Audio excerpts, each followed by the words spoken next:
I'm Annie from Annie's Antiques, and today we're going to try something a little different. We're going to do some learning with Dr. Larry Keig. This is Dr. Larry Keig. Hello. And he happens to have a very tremendous amount of knowledge about Dugan and Dugan diamond. So today we're going to talk about these pieces. Take it away.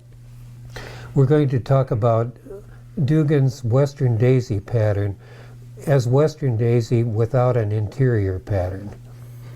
Okay. And the two pieces that we're looking at today are square bowls with an unusual edge treatment, the only edge treatment that Dugan made like this.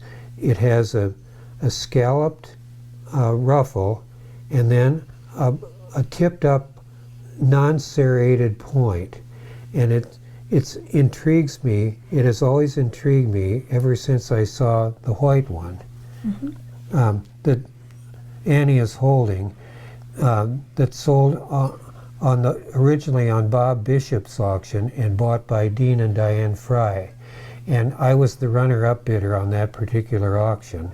And then when the Frys sold their glass, I was able to buy this piece from their collection that I originally wanted when Bob Bishop sold his collection. So there are two unique things. Number one, it's got the standard dome base that Dugan did on many of their pieces, right? Right. But it's got this very unique edge treatment, which is just really cool. And the other thing that's really different about these two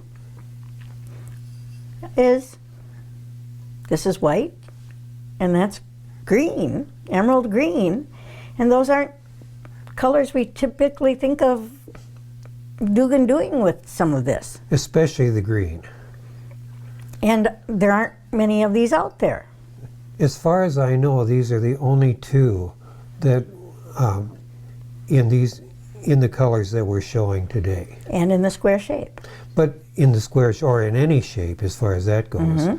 And I would be interested in knowing if anybody watching this video has a white one or a green one, whether it's square or whether it would be more flared out. Or another color. There are peach opal, but they're not squared. That's right. The peach opal ones that we know of were made in a round, more of a round flared shape. And there aren't many of those either. No, it's not a common pattern. No, it's a very uncommon. It's one of Dugan's most uncommon patterns as far as that goes.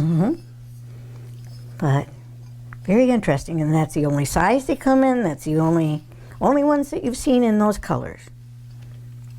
And it's a very subtle back pattern. It's basically just some daisy type flowers with some leaf stems coming up. And there are 3 sets of them. That's right, 3 sets. And then the flower in the bottom.